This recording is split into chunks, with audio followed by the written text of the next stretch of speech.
asik yang lagi santai aja di rumah ya. Jadi untuk segmen kali ini biasa ya ketemu saya Hendra, Mbak Temi dan Ki Thomas.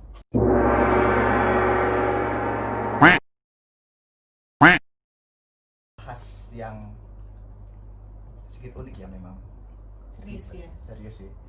Jadi kan kalau kita biasanya ngobrolnya agak santai gitu, tapi di sini kita coba untuk membahas satu fenomena sih sebenarnya yang memang untuk saat ini di era modern ini menurut orang-orang ya hanya sebatas mitos gitu. Jadi untuk saat ini kita akan coba untuk membahas terkait apa Mbak Temi?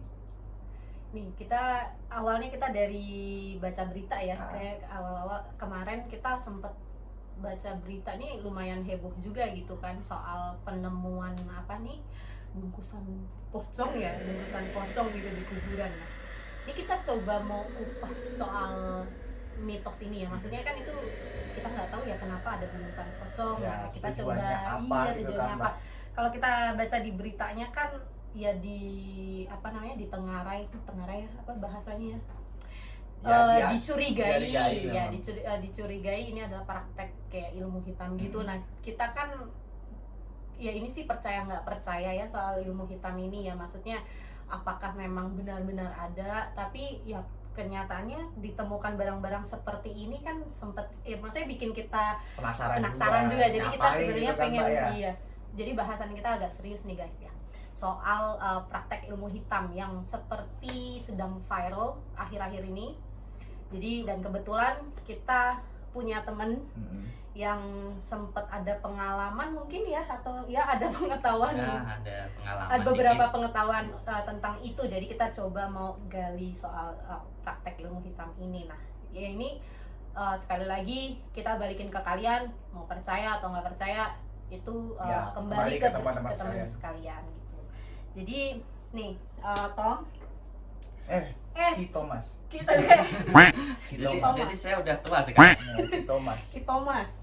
Serius Gimana? lu panggil Ki Thomas nggak apa ya? Hanya untuk segmen ini aja.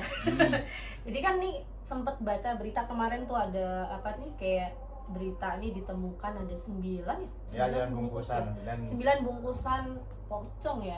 Udah. ya, Bener nggak semacam sih? Kayak bungkusan. semacam bungkusan. Sebenarnya juga apa ya, untuk isinya sendiri memang yang baru aku ketahui sendiri dari berita yang aku baca itu memang isinya ada bangkai ayam,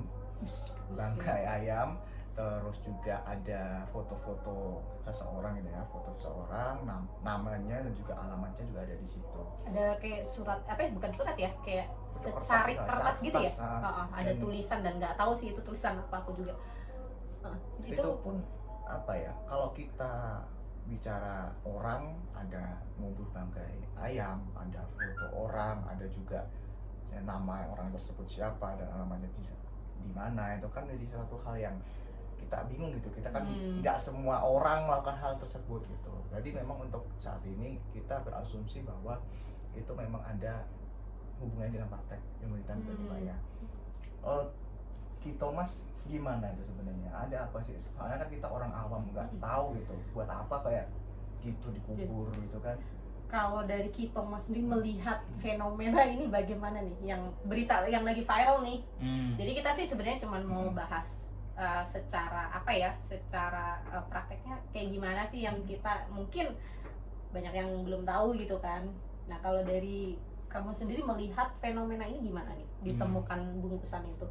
Ya mungkin karena di sana masih di desa ya termasuknya ya, masih banyak hal-hal seperti itu memang, kayak santet, pelet, hal-hal gaib itu masih melekat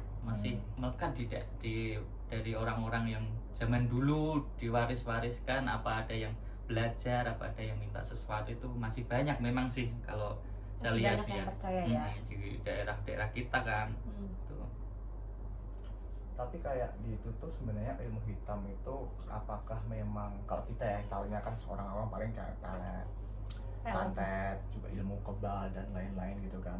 Apakah memang hanya untuk itu saja ataukah ada hal-hal lain yang memang ilmu hitam itu biasanya orang-orang gunakan untuk kepentingan mereka tuh apa aja sih biasanya tuh? Oh, jadi memang macam-macam sih ilmu gaib itu, fungsinya itu macam-macam tergantung orangnya sendiri ya. Jadi yang di sini yang kita akan bahas ini kan mungkin ilmu santet ya, ilmu santet sama ada lagi pelet. Jadi ilmu santet itu ilmu yang untuk membunuh lawan, menaklukkan. Tujuannya membunuh. Nah, tujuannya membunuh, menyakiti, pokoknya seperti itu. Kalau ilmu pelet cuma menundukkan lawan jenis.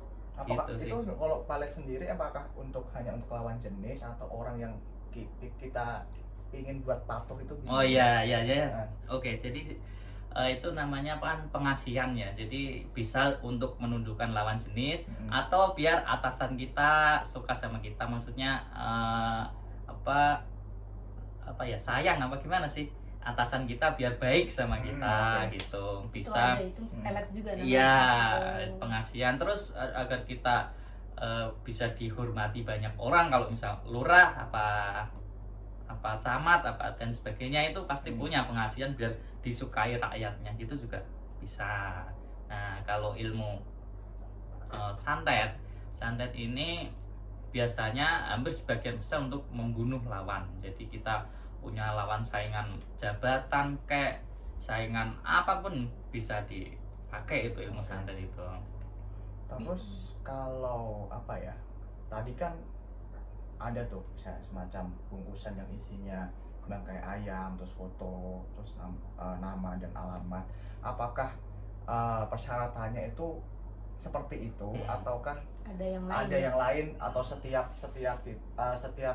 tujuan ataupun dimana kita minta untuk bantuan santet dan pelet itu setiap orangnya punya persyaratan beda-beda atau kayak gimana? Ya, jadi gini Mas Indro, Mbak Temi, untuk pengetahuan ya itu tuh semacam metode. Jadi metode yang digunakan setiap dukun santet itu macam-macam memang sesuai persyaratan ilmunya sama yang dimintain tolong. Misalnya gini sih, biar gambarannya biar gampang ya. Pakai media kan macam-macam tuh, ada jarum, ada kawat, terus ada lagi paku ya kan. Sering denger kan orang ada paku di sini di rongsen. Nah, itu tuh seperti ini gambaran gampangnya. Kita itu punya ilmu itu kita punya energi ya. Energi berhubungan dengan energi gaib. Energi gaib itu nggak terlihat kan? Oke. Jadi misal di sini ada paku. Nah, karena saya punya ilmu, punya energi gaib, bisa berhubungan dengan makhluk gaib. Nah, makhluk gaib kita mintain tolong pegang paku itu. Oke. Langsung saya mau masukin ke orang A. Bawa kan si jin apa setan terserah tadi, bawa ke situ. Dia kan bisa kan tadi paku yang dipegang oleh jin itu kan nggak terlihat, langsungan nggak terlihat karena di bawah dia. Langsung masukin ke sini. Are you afraid of the dark? Dia bisa nembus ke sini juga bisa, lepas aja langsung dia pergi. Nah, akhirnya kan di sini kan bisa. Nah, logikanya seperti itu. Tapi caranya ya pasti banyak, metodenya banyak.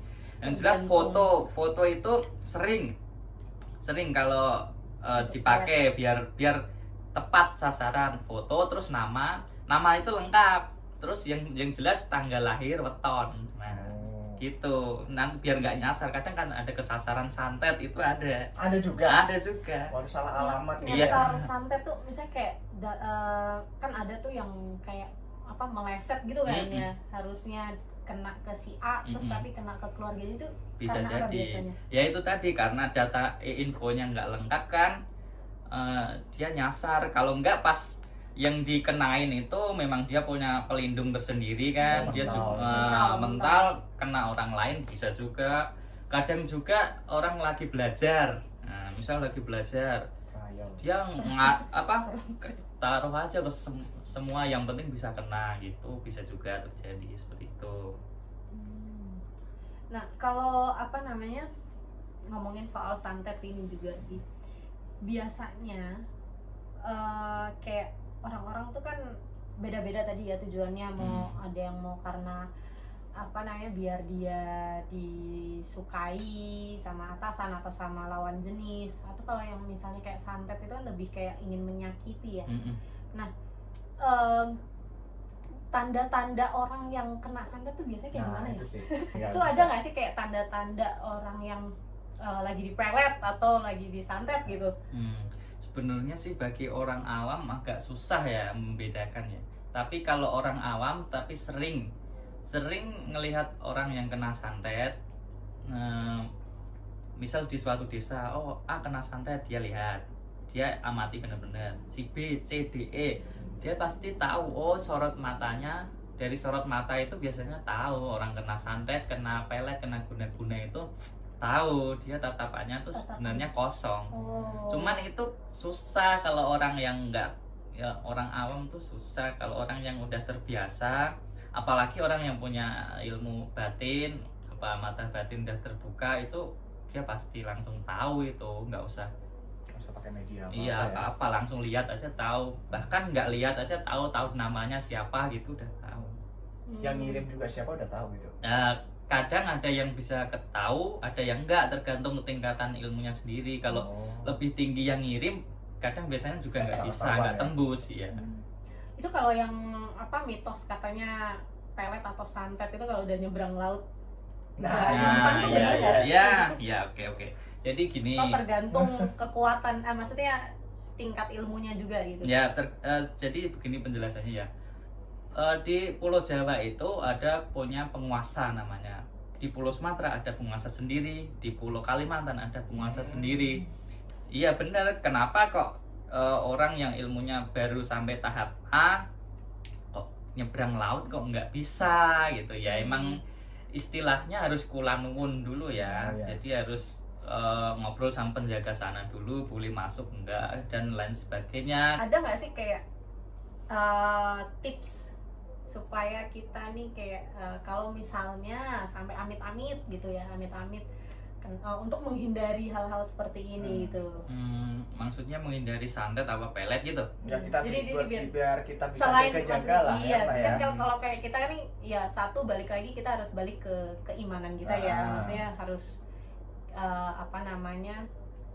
bekal agama yang kuat gitu kan supaya kita terhindar dari ini. Kalau itu sih yang aku paling percaya ya. Maksudnya kalau dari kamu sendiri nih Tom, ada nggak sih kayak supaya kita tuh terhindar dari kayak gitu tuh, kita tahu nih kayaknya nggak bener, jadi kita langsung jaga-jaga jadi kayak biar kita aware gitu loh.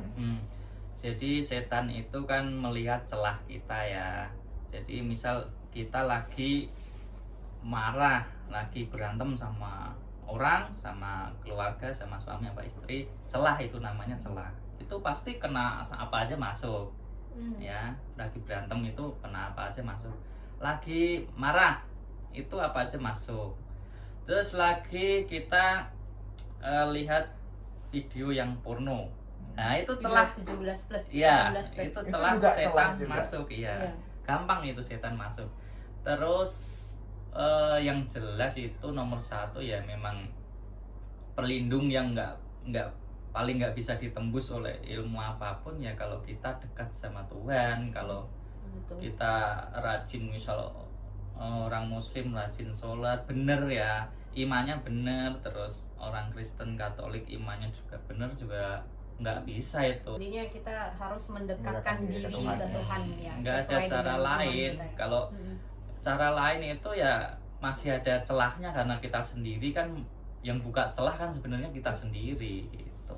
Jadi jangan sampai biarkan hati kita ini ada celah kosong untuk dimasuki hal itu. Jadi kalau kalian galau atau kalian ada masalah, itu lebih baik lebih mendekatkan diri ke yang Maha Kuasa ya. Jadi lebih mendekatkan karena diri memang ke ya Tuhan. setiap permasalahan kan kadang kita juga kebawa emosi dan lain-lain juga kan. Ya memang yang paling utama ketika kita ingin menenangkan hati kita ya memang kembalinya ke Tuhan lagi sih. Jadi fenomena-fenomena seperti ini tuh sebenarnya ya kembali lagi kita mau percaya atau enggak, tapi yang paling penting adalah kita percaya kepada Tuhan yang telah menciptakan kita dan akan selalu ada buat melindungi kita, betul ya? Iya benar itu. Iya. Oke, kita rasa cukup sekian sesi yang serius ini. Iya. Jadi nantikan terus konten-konten lain di Acak Asik Channel, dan yang pasti biarpun acak, yang penting Asik. dan